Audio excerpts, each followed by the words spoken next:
Hello warriors, myself Dr. Arun Meena, and today we are going to discuss about most important topic of inorganic chemistry, which is known as chemical bonding and molecular structure. So first question which is come to our mind is that why is chemical bonding? Why it is important for the element to combine with each other? ठीक है. So it is the combination of different element to form a new compound. ठीक है. When two different element combine with each other to form a new compound, then this type of bonding is known as chemical bonding. ठीक है. So if for first question, what is chemical bonding? ठीक है. So we can understand that from 6th to 7th we are going to study about chemical bonding. ठीक है. जब दो अलग अलग टाइप के कंपाउंड्स होते हैं, for example hydrogen plus chlorine, ये जब दोनों मिलते हैं तो क्या बनेगा? HCl. So what is this? This is a chemical bonding. ठीक है. This is a different, hydrogen is an element, chlorine is an element. When two different element or when same element, for example when hydrogen also combined, then this is also known as chemical bonding. ठीक है. So in a it is most easy thing. ठीक है. फिर उसके बाद होता है why chemical bonding. Why chemical bonding is important. ठीक है. एलिमेंट एक दूसरे से कंबाइन होते क्यों है, उनको उसकी ज़रूरत क्या होती है. तो इसके लिए दो एक्सप्लेनेशन दी गई थी. फर्स्ट एक्सप्लेनेशन होती है to obtain an octet. So what is octet? ठीक है. सो ऑक्टेट का मतलब होता है 8 इलेक्ट्रॉन्स का कॉन्फ़िगरेशन. ठीक है. हर एलिमेंट जो होता है वो नोबल गैस कॉन्फ़िगरेशन ऑब्टेन करना चाहता है. नोबल गैस कॉन्फ़िगरेशन क्या होता है? 2, 8, 18, 32. ठीक है. This is called Nobel gas configuration. So her element के पास ये जो होती है ऑक्टेट, उसको क्या होना करनी, ऑक्टेट अपनी क्या करनी होती है? कंप्लीट करनी होती है. ठीक है. सो ऑक्टेट कैसे कंप्लीट की जाती है ये हम पहले भी पढ़ चुके हैं. ठीक है. ऑक्टेट मतलब होता है simple noble gas configuration achieve करना. नोबल गैस कॉन्फ़िगरेशन अचीव करना. अब नोबल गैस हमारी कौन सी है? Helium, neon, argon, krypton, xenon और रेडॉन. इनका कॉन्फ़िगरेशन ऑब्टेन करना चाहता है हर एलिमेंट. फॉर एग्जांपल हाइड्रोजन है. हाइड्रोजन के पास हाइड्रोजन का एटॉमिक नंबर 1 होता है. उसके पास 1 इलेक्ट्रॉन होता है. अब उसको क्या होना चाहिए? उसका क्लोजेस्ट जो है नोबल गैस कौन सा है? उसका closest noble gas helium. Helium का एटॉमिक नंबर क्या होता है? 2. तो ये हाइड्रोजन क्या करता है? एक इलेक्ट्रॉन एक्सेप्ट करके हीलियम का इलेक्ट्रॉनिक कॉन्फ़िगरेशन ऑब्टेन करना चाहता है. इसलिए ये होता है. क्यों हीलियम का कॉन्फ़िगरेशन ऑब्टेन करना चाहता है? क्योंकि इससे इसकी ऑक्टेट जो होगी कंप्लीट हो जाएगी. ठीक है. इससे इसकी ऑक्टेट क्या हो जाएगी? कंप्लीट हो जाएगी. इसलिए जो होता है हाइड्रोजन एक इलेक्ट्रॉन एक्सेप्ट करके हीलियम का कॉन्फ़िगरेशन ले लेता है. ठीक है. और भी एग्जाम्पल है बहुत सारे. For example sodium. सोडियम के पास टोटल 11 इलेक्ट्रॉन होते हैं. अब सोडियम की नियरेस्ट आप अगर देखोगे तो सबसे नियरेस्ट सोडियम के होता है नियॉन, क्योंकि नियॉन का एटॉमिक नंबर होता है 10. ठीक है. तो नियॉन जो होता है एक नोबल गैस होता है और इसको भी नोबल गैस कॉन्फ़िगरेशन चाहिए होता है. इसलिए जो होता है सोडियम हमारा क्या करता है? एक इलेक्ट्रॉन क्या करता है? दे देता है. ठीक है. एक इलेक्ट्रॉन लॉस कर देता है. तो उसके कारण इसका कॉन्फ़िगरेशन क्या हो जाता है? 10 इलेक्ट्रॉन्स का हो जाता है. और 10 इलेक्ट्रॉन्स क्या होती है? It is a noble gas. ठीक है. ऑक्टेट का मीन्स होता है आउटर मोस्ट ऑर्बिटल के अंदर कितने इलेक्ट्रॉन प्रेजेंट है. ठीक है. आउटर मोस्ट ऑर्बिटल के अंदर अगर 2, 8, 18 इलेक्ट्रॉन है तो वो गैस स्टेबल है. फॉर एग्जाम्पल अगर हम सोडियम का इलेक्ट्रॉनिक कॉन्फ़िगरेशन अब लिख के देखें तो क्या हो जाएगा हमारे पास? 1s2, 2s2, 2p6.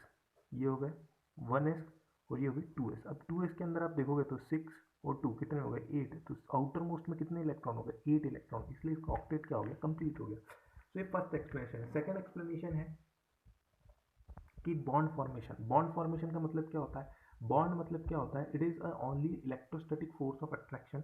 ठीक है. जब सोडियम और क्लोरीन जो होता है, सोडियम के पास पॉजिटिव चार्ज है, क्लोरीन के पास नेगेटिव चार्ज है. हमको पढ़ा है कूलॉम्स लॉ क्या बोलता है? 2 अपोजिट चार्ज जो होते हैं वो एक दूसरे को अट्रैक्ट करते हैं.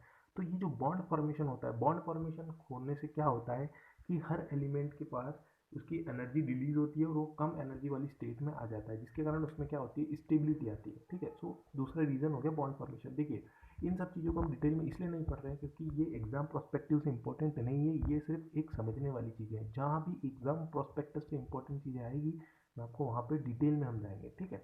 सो हमारा टोटल दूसरा हमारे पास क्वेश्चन आता है हाउ एलिमेंट कंपाउंड. ठीक है.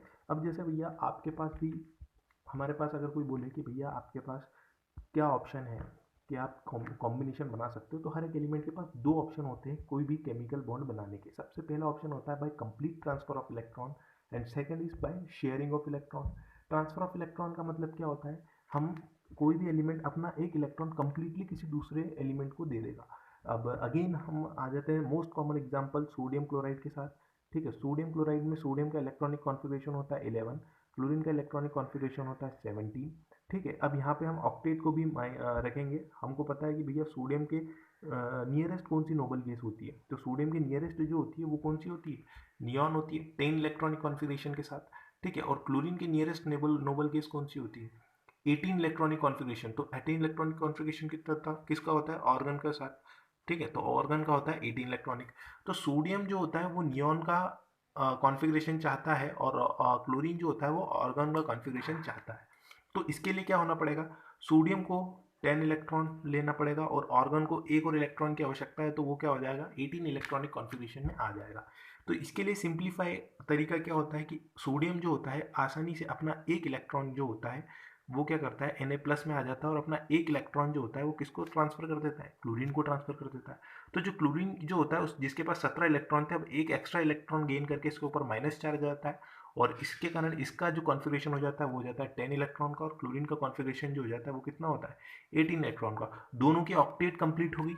ठीक है, अब क्योंकि इसके ऊपर पॉजिटिव है, इसके ऊपर नेगेटिव है, तो इन दोनों के बीच में एक इलेक्ट्रोस्टैटिक फोर्स ऑफ अट्रैक्शन जो होता है इन दोनों एलिमेंट्स को बाइंड करके रखता है। ठीक है, तो ये सिंप्लीफाई इसको हम बोलते हैं आयोनिक बॉन्ड। आयोनिक मतलब नाम से ही क्लियर है, आयोनिक एंड बॉन्ड मतलब आयंस के बीच का बॉन्ड। यहाँ पे क्या बन रहे हैं, आयंस बन रहे हैं, Na+ पे पॉजिटिव चार्ज आ रहा है और क्लोरीन पे नेगेटिव चार्ज आ रहा है। तो इस टाइप से क्या हो रहे हैं, ये आयंस बन रहे हैं। तो पहले क्या होगा, ये आयंस बनेंगे, उसके बाद इनमें बॉन्ड फॉर्मेशन होगा, तो इसको हम बोलते हैं आयोनिक बॉन्ड। आयोनिक बॉन्ड को आप कैसे पहचानेंगे, इसमें क्या होता है, कंप्लीट ट्रांसफर होता है। आयोनिक बॉन्ड के अंदर क्या होता है, कंप्लीट ट्रांसफर ऑफ इलेक्ट्रॉन होता है। तो ये एक टाइप का बॉन्ड हो गया। अब दूसरे टाइप का बॉन्ड जो होता है वो होता है कोवेलेंट बॉन्ड। कौन सा bond, covalent bond. Covalent bond में क्या होता है, दो एलिमेंट होते हैं। अब इसमें क्या होता है, गिव और टेक वाला सिस्टम था, इसके अंदर कोई भी गिव और टेक वाला सिस्टम नहीं होता है। इसके अंदर क्या होता है, सिंपलीफाई अगर तरीके से मैं बोलूँ तो शेयरिंग होती है। अब इसमें भी हम एक मोस्ट कॉमन एग्जांपल ले लेते हैं HCl का। ठीक है, हाइड्रोजन जो होता है उसका इलेक्ट्रॉन, उसके पास कितने होते हैं, एक इलेक्ट्रॉन होते हैं। क्लोरीन के पास कितने इलेक्ट्रॉन होते हैं, 17 इलेक्ट्रॉन होते हैं। ऑब्वियस सी बात है, क्लोरीन के क्लोजेस्ट नियरेस्ट केस कौन सी होगी, 18 इलेक्ट्रॉन के साथ कौन सी होती है, आर्गॉन होती है। ठीक है, और हाइड्रोजन के क्लोजेस्ट नियरेस्ट गैस कौन सी होगी, हीलियम होगी। ठीक है, तो हाइड्रोजन चाहेगा कि उसका हीलियम का कॉन्फ़िगरेशन हो जाए, और क्लोरीन चाहेगा तो उसका ऑर्गन का कॉन्फ़िगरेशन हो जाए। पर ये कॉन्फ़िगरेशन करने के लिए क्या, अगर हाइड्रोजन क्लोरीन को अपना एक कंप्लीट इलेक्ट्रॉन दे देगा तो हाइड्रोजन के पास कितना हो जाएगा, 0, और क्लोरीन के पास कितना हो जाएगा, 18।